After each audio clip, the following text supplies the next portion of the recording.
제가 말씀드릴 내용은 벡터 청력 검사라는 내용입니다. 벡터 청력 검사. 자, 좀 생소한 내용이시지만 이미 알고 있는 내용에 대한 정립된 용어예요. 영어로 얘기하면 벡토리아 오디아메트리가 돼요. 이게 우리가 이명의 실체에 접근하고 난청의 실체에 접근할 수 있는 매우 유익한 검사법입니다. 이미 여러분들이 미세청력 검사라는 이름으로 알고 계시지만 실체, 그 미세청력 검사조차도 왜 그러한 현상이 발생하는지에 대한 이해가 부족하시니까 그 내용을 제가 말씀드릴게요. 우리가 청력을 표현할 때 전통적으로 X축과 Y축에다가 청력을 설명을 합니다. 그 근거는 달팽이관이 이 꼭대기 가운데 있는 에이펙스 와우 저라고 하는 이 지점은 낮은 주파수를 듣고 달팽이관 입구인 이 베이스 와우 저가 여기죠. 와우 저와 와우 첨이 있는데 와우 저에서는 높은 주파수를 인식을 하고 와우 첨에서는 낮은 주파수를 인식하는데 여러분들 1000Hz나 500Hz를 중심으로 약간 좀 분리해서 이해하셔야 돼요. 1000Hz나 500Hz 이게 굉장히 먼 거리 같지만 사실은 한 2-3mm 정도의 거리예요. 달팽이관 안에서 1000Hz 미만은 정확하게 위치로 이 주파수를 듣지 않습니다. 약간 1000과 500 중간 정도라고 이해하시면 돼요. 세포들의 주기적인 반응으로 주파수를 인식하기 때문에 이 위치에 의한 주파수 인식 단서가 약간 다른 곳이 1000이나 500 미만의 주파수입니다. 자, 그럼에도 불구하고 일반적으로 우리가 이렇게 표현해요. 250Hz는 여기 있고 3mm 떨어져 있는 이곳은 500Hz를 듣고 또 3mm 떨어져 있는 이곳은 1000Hz를 듣고 또 3mm 떨어져 있는 이곳은 2000Hz를 듣고 또 3mm 떨어져 있는 여기는 4000Hz를 듣고 자꾸 기하급수적으로 배수로 올라갑니다. 또 3mm 떨어져 있는 여기는 8000, 또 3mm 떨어져 있는 여기는 16000Hz, 여기는 20,000Hz. 이런 식으로 위치에 따라 주파수를 감별한다 이렇게 우리는 알고 있고요. 이건 사실이에요. 그래서 이 개념을 우리가 X축에다가 펼쳐서 보통 이제 이해를 하고 있어요. X축으로 펼치면은 여기가 16,000, 16K, 그 다음에 여기가 8,000, 그 다음에 여기가 쭉 이쪽으로 와서 4,000, 여기가 2,000, 여기가 1,000, 그 다음에 그 밑에 500, 그 밑에 250. 자, 이해되시죠? 이렇게 펴서 주파수를 X축에다가 이렇게 묘사를 합니다. 전통적으로. 그리고 Y축은 소리의 강도, 소리의 볼륨을 의미해요. 자, 이 X는 주파수, Y는 강도, 소리 볼륨. 자, 어떤 분이 4000Hz 주파수에서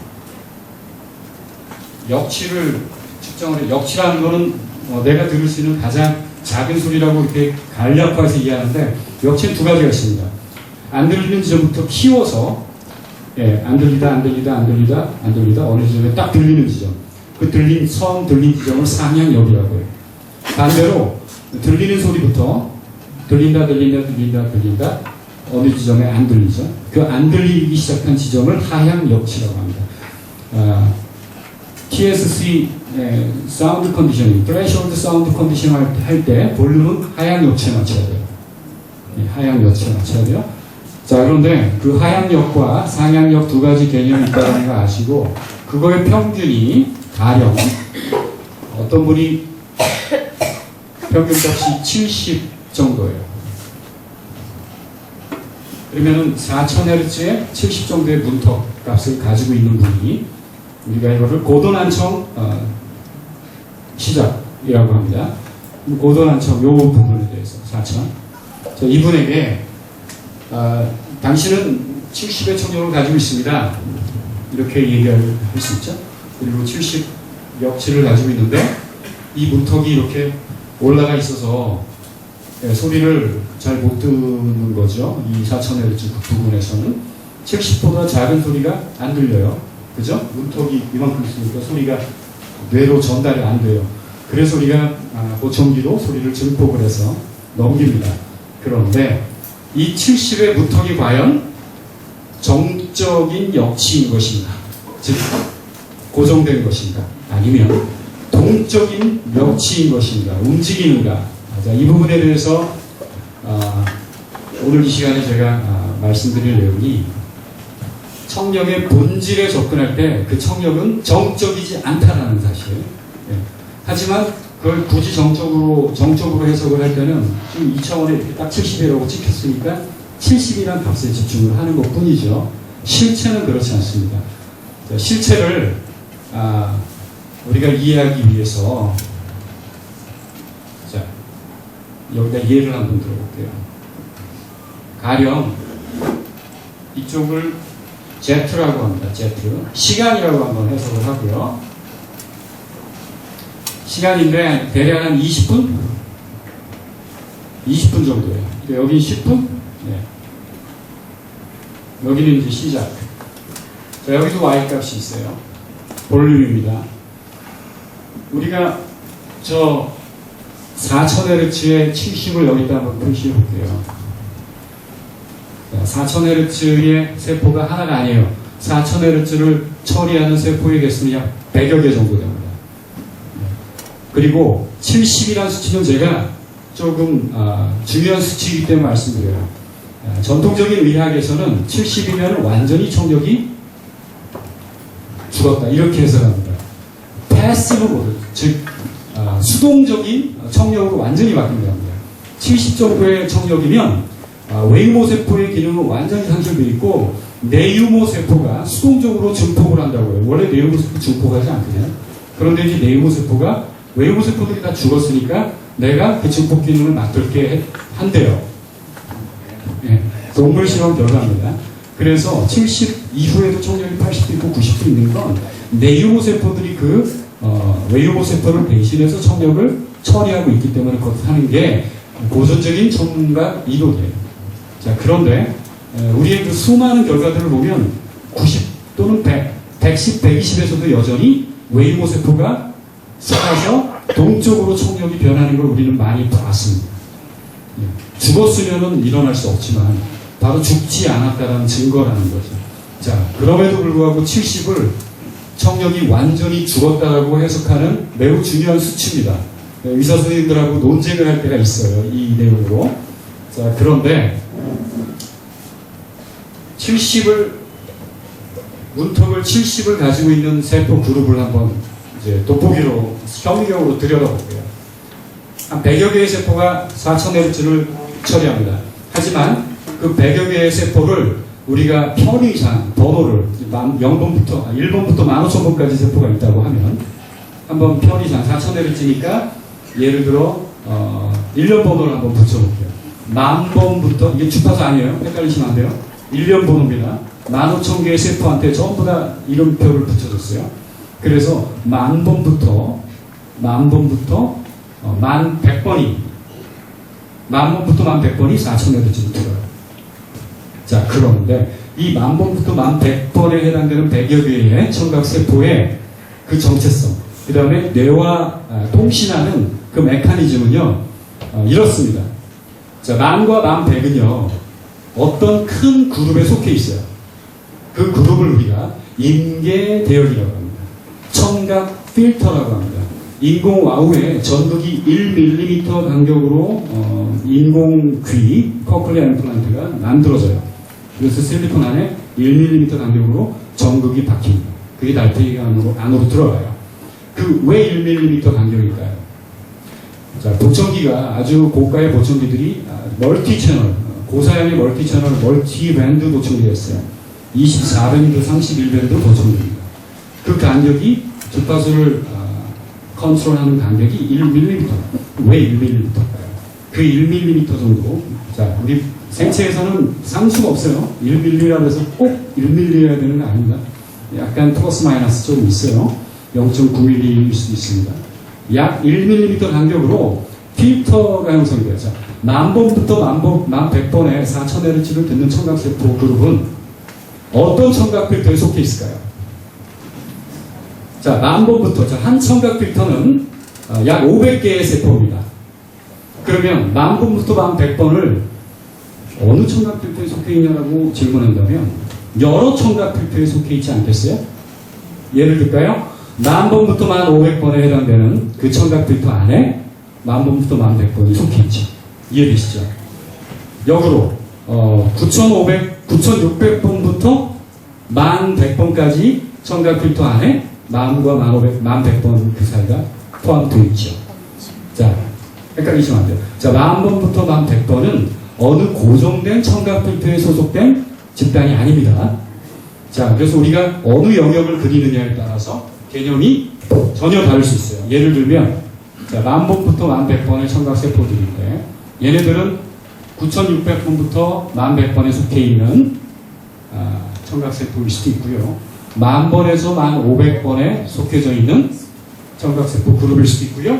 9,700에서 1,200에 해당되는, 이해되시죠? 그래서 청각필터를 이동형 청각필터라고 합니다. 고정되어 있지 않아요. 우리가 이해를 위해서 달팽이관을 24개 내지는 31개로 끊을 뿐이지 실제로 그 필터들은 항상 추상적으로 개념적으로 형성되어지는 생체 현상입니다. 우리 뇌와 달팽이관 사이에서 발생하는 매우 특이한 체계적인 메커니즘 현상이에요. 보이진 않아요. 하지만 실체가 있습니다. 자, 이 4000Hz의 70의 문턱을 가지고 있는 세포 그룹은요, 실제로 이제 많이 손상이 돼 있잖아요. 그럼 이 청력이 이렇게 이렇게 유지되고 있지 않습니다.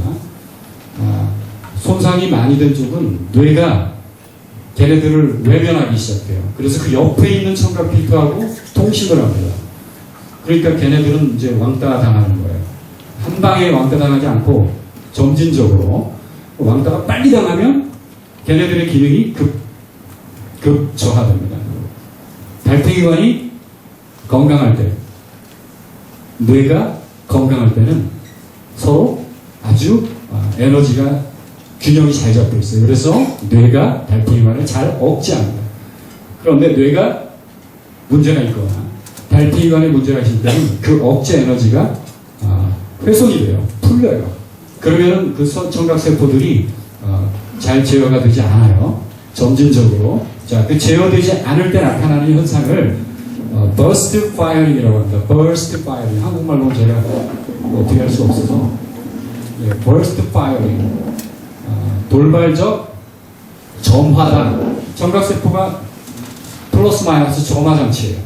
그럼 청각세포가 항상 골고루, 건강할 땐 골고루 유지가 돼야 되는데 갑작스럽게 점화가 발생했다가 소화가 되고 charge, discharge, charge, discharge 이렇게 돼요. 그거를 여기다 그려보면 어떻게 되냐면요, 실제 우리가 생각하는 대로 청력이 70이다 그러면 70으로 그냥 고하는 게 아니고요, 20분, 10분, 5분 시간축에서 우리가 만약에 뇌를 붙들어 주지만 않을 수 있다면, 뇌를 붙들어 두지만 않을 수 있다면, 이게 무슨 얘기냐면 뇌에게 단서를 주지 않는다면, 무슨 얘기냐면 지금 여러분들 제가 5초 뒤에 무슨 얘기할지 여러분들 모르시죠? 여러분들의 뇌는 저한테 제 목소리를 지금 듣고 있지만 제가 구체적으로 무슨 발음할지 모릅니다. 그죠? 미리 짐작할 수 없어요. 그런데 이 세상에 존재하는 모든 청력 검사가, 이 소리를 잠깐 빼고 다 짐작하는 청력 검사예요. 우리 주관적 청력 검사에서 말씀이에요. 자, 그래서 뇌를 붙잡아두고 하는 청력 검사에서는 이 현상이 burst firing 현상이 나타나지가 않습니다. 자, 그러면은 뇌를 붙잡아주지 않고 무작위로 소리를 던져야 돼요. 뇌가 예측할 수 없는 소리, 그 시점에 소리가 검사함이 던져져야 돼요. 그랬을 때 이 청각 필터의 실체가 드러납니다. 4000Hz를 포괄하고 있는 청각 필터의 실체는 역치가 70에 항상 있지 않고요. 어느 시점에 이렇게 도약을 해요. 스파크가 팍, 버스트 파이어링이 팍 생겨요. 그러면 그 시점에는 역치가 확 올라갑니다. 문턱이 확 올라가요. 이해되세요? 자, 그런데 그게 또 계속 가지 않아요. 언제 한번 또 어느 시점에 툭 꺼집니다. 청각세포는 디지털입니다. 자, 청각세포의 합, 반응의 합은 아날로그인 것처럼 연속적인 무한대로 쪼개지는 반응처럼 위장이 되어 있을 뿐이에요. 실제로 인체의 청각세포의 소리에 대한 반응은 디지털입니다. 매우 섬세한. 그러면 역치가 움직일 때는요, 이게 연속적으로 72이 됐다, 72이 됐다, 이렇게 움직이는 것처럼 보일 뿐이에요. 실제로는 도약입니다. 툭툭 이렇게 끊어져요. 자, 그래서 이런 형태의 청력을 원래 우리는 가지고 있는 거예요. 이해되세요? 자, 스파크가 팍팍 뜁니다. 자, 여기서부터 여기까지의 갭이 이 사람의 청력을 의미하는 겁니다. 70만 보시면 안 되고요. 네, 그 사람의 청력의 이 도약, burst firing에 의한, 돌발적 점화에 의한 도약의 패턴을 보셔야 돼요. 이 burst firing은 뭐의 원인이 되냐면요, neural synchron이라고 하는 청신경이 소리를 부드럽게 처리해줘야 되는데 갑자기 문턱이 확 올라가서 그냥 소리를 거부하거나 아니면 문턱을 확 내려가서 갑자기 소리가 우르르 잘 들어오거나 이런 불규칙한 그런 현상을 의미합니다. 낭청이 있는 주파수대역에서 burst firing과 neural synchron이라는 현상이 목격이 됩니다. 실제로. 이 부분은 또 동물 실험 연구 결과에서 이제 여러 연구가 데이터를 보여주는데 사람에서는 아직 보여진 사례가 없어요. 그런데 이 사람에서 보여지는 사례가 바로 AMA PTA 검사로 여러분들이 볼 수 있습니다. AMA PTA 검사를 67밴드 모드에다가 두시고, 처음부터 여러분 시간 오래 걸립니다. 6밴드 먼저 하시고 바로 이어서 67 하시면 burst firing에 의한 이 격동 현상을 보시게 돼요. 자, 이 격동 현상은요, 귀가 좋으신 20dB, 귀가 좋은 사람은요, 이 격동 현상이 거의 없거나 미미합니다. 이해되세요? 자, 그래서 격동 현상의 갭을 우리가 그 사람의 실체, 청력의 실체라고 정의를 합니다. 따라서 그렇게 얘기하려면 그러한 증거가 있어야 되는데 바로 그 검사 툴이 여러분들이 알고 계신 AMA PTA 검사예요. 자, 이 검사의 실제 정체인 시간축, Z, 시간축에서의 결과를 이 전통적인 2차원적인 그래프에다가 어떻게 표현할까요? 자, 여기다가 우리가 입체로 한번 이렇게 투영을 해봅시다. Z축을 그리는 거예요. 자, 여기도 여기 끊어가지고 이렇게 시간축을 입체로 한번 이해되세요? 이렇게 쭉 펼쳐봅시다. 그러면 이 청력이 어떠한 일정한 이 시간축에서 항상 70으로 유지되지 않고요, 실체가 이렇게 움직인다라는 거죠. 이해되죠? 자, 이렇게 움직입니다. 자, 그래서 이 70은 이 수많은 청력 문턱의 그냥 하나일 뿐이에요. 자, 그럼 청력을 정의할 때는 2차원적으로 이 X축 4천에 Y값 70 이 사람의 청력이야, 그렇게 전 세계가 얘기하죠. 그런데 더 정확한 청력의 실체를 얘기하는 때는 시간축에서 청력 변화에 우리가 불규칙한, 절대 규칙적이지 않아요, 불규칙한 패턴을 관찰을 해야 됩니다. 바로 그게 AMA PTA의 67밴드 검사에서 나타나는 이 돌발적인 격동 현상이에요. 그게 매우 중요한 의미가 있다는 것을 제가 여러분들 말씀드리고요. 이건 몰라도, 이런 내용 몰라도 100명에 50명은 무난하게 하셨어요. 네, 무난하게 했습니다. 하지만 잘 청력 관리가 안 되는 그 이제 소수의 무리들로 이제 굉장히 어려워지는 거거든요. 자, 그랬을 때 그분들의 청력의 실체를 좀 더 정확하게 알고 있어야 돼요. 그래야만 나중에 이 청력의 변화를 통해서 우리가 예측할 수 있습니다. 자, 벡터 청력 검사라는 말을 우리가 입체 3D 청력 검사다라고도 표현할 수가 있어요. 그렇다면 기존의 청력 검사법은 무엇이냐? 기존의 청력 검사는 이렇지도 않아요. 우리가 검사하고 출력하면 그래프가 이렇게 찍히나요? 위로? 아래로 찍히죠? 네, 그래서 아래로 찍히는 거는 뭐고 위로 찍히는 건 뭐냐 했을 때 위로 찍히는 거는 국제표준 1933년에 226이라는 소리를 2차원적으로 표현하는 표준이 있었어요. 그래서 소리에 대한 인간의 인지 능력을 2차원 도표에 표현합니다. 거기서 유래한 것이고 이 청력 표상, 청력에 대한 표상이라고 해요. 표상을 매핑이라고 합니다. 여러분들 지도, 내비게이션, 매핑한다 그래요. 이 표상, 청력을 매핑할 때 2차원적으로 매핑하는 게 ISO 220년도예요. 그런데 1949년에 국제청각학회에서 파울러와 리셔라는 청각학자가 이런 표현, 청각 사상, 청각 매핑의 표현의 방법인 ISO 226에서 독립을 주장합니다. 독립하자. 그래서 Y값을 거꾸로 내려요. 그리고 이거를 ISO 8253으로 제정합니다. 그래서 이비인후과와 기존의 청각학계에서는 ISO 8253에 근거한 역으로 Y값이 밑으로 내려오는 청력 검사표를 지금까지 60년, 65년, 66년 차 쓰고 있습니다. 자, 여기서 언어의 혼돈이 와요. 청력이 문턱이 내려가면 청력이 좋아지는 건가요? 나빠지는 건가요? 그죠? 우리는 모두가 다 그렇게 이해하고 있어요. 그런데 기존의 ISO 8253 청력도에 따르면 이 문턱이 내려가면 어떻게 되는 거예요? 귀가 나빠지는 거예요. 그래서 지금 옆에 이비인후과 가셔가지고 의사 선생님하고 한번 얘기를 해보세요. 선생님, 제 문턱이, 청각의 문턱이 내려갔어요. 이게 어떻게 된 겁니까? 그러면 귀가 잘 안 들리시겠네요. 이렇게 바로 받아치게 됩니다. 이해되시죠? 기존의 표준이 과거의 표준과 이렇게 이제 분리가 됐어요. 그러니까 청력의 문턱이 내려간다는 표현도 전혀 다른 반대의 의미로 통역이 되고 있으니까 좀 당혹스럽죠? 대중들이 이 내용을 이해하기가 어려워지죠.